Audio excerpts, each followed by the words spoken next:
ನನಗೆ ಅಮ್ಮನವರು ಅಂದರೆ ಬಹಳ ಒಂದು ಭಕ್ತಿ ಅಂತ ಹೇಳಿ ಇಟ್ಕೊಂಡ್ರೆ, ಇನ್ನೊಬ್ಬರಿಗೆ ಮಹಾವಿಷ್ಣು, ಇನ್ನೊಬ್ಬರಿಗೆ ಶಿವ, ಇನ್ನೊಬ್ಬನಿಗೆ ಸುಬ್ರಹ್ಮಣ್ಯ, ಇನ್ನೊಬ್ಬ ವ್ಯಕ್ತಿಗೆ ಆಂಜನೇಯ ಸ್ವಾಮಿ, ಈ ರೀತಿಯಾಗಿ 5 ಜನ ತಗೊಂಡ್ರೆ 5 ದೇವರು ಹೇಳ್ತಾರೆ. ನಮ್ಮಲ್ಲಿ ಒಂದು ವೈಮನಸ್ಯ ಕೂಡ ಉಂಟಾಗುವಂಥ ಸಾಧ್ಯತೆ ಇದೆ.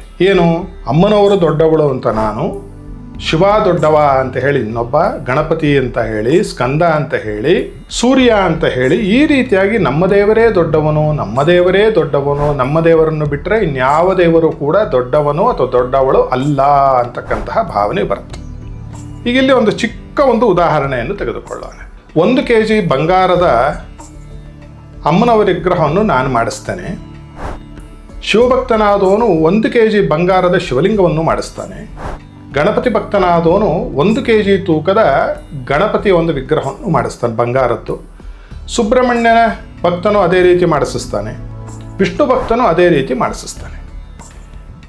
ಈಗ ಈ 5 ವಿಗ್ರಹವನ್ನು ಸಾಲಾಗಿ ಇಟ್ಟಾಗ ಯಾವ ವಿಗ್ರಹಕ್ಕೆ ಬೆಲೆ ಹೆಚ್ಚು?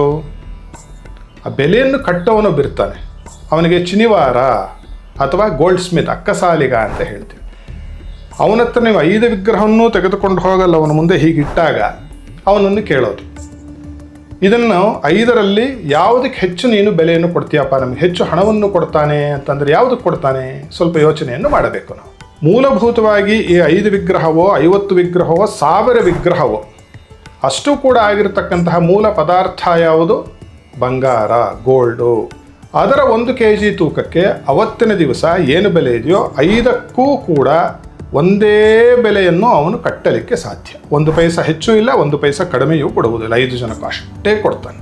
ಇದರ ಅರ್ಥ ಏನು ಅಂತಂದರೆ, ನಮ್ಮ ಹೈಂದವ ಸಂಸ್ಕೃತಿ, ಸನಾತನ ಸಂಸ್ಕೃತಿಯಲ್ಲಿ ನಾನಾ ವಿಧವಾದ ರೂಪ ಮತ್ತು ನಾಮಭೇದಗಳಿಂದ ದೇವರುಗಳು ಸಾವಿರಾರು ಇದ್ದರೂ ಕೂಡ ಅದರ ಮೂಲದಲ್ಲಿ ಇರ್ತಕ್ಕಂತಹ ಒಂದು ಚೈತನ್ಯ ಅಂತ ಏನು ಕರಿತೀವಲ್ಲ, ಅದು ಒಂದೇ. ಏಕಂ ಸದ್ವಿಪ್ರಾಹ ಬಹುಧಾ ವದಂತಿ ಅಂತ ಹೇಳಿ ಶ್ರುತಿ ಪ್ರಮಾಣ ಹೇಳುತ್ತೆ. ಒಂದೇ ಇರ್ತಕ್ಕಂಥದ್ದು ಭಗವತ್ ವಸ್ತು, ಭಗವನ್ ವಸ್ತು, ಬ್ರಹ್ಮವಸ್ತು. ಅದನ್ನು ಯಾವ ಹೆಸರಿಂದ ನೀವು ಕರೆದರೂ ಕೂಡ ಅದು ಹೋಗ್ಬಿಡುತ್ತೆ.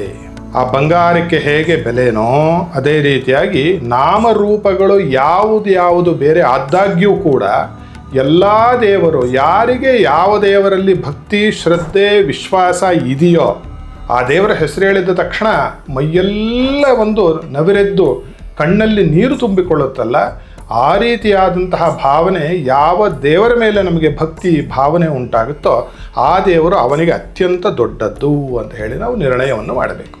ಇದು ಬೇರೆಯವರನ್ನು ಹೋಲಿಸಿಕೊಳ್ಳಲಿಕ್ಕೆ ಅಲ್ಲ.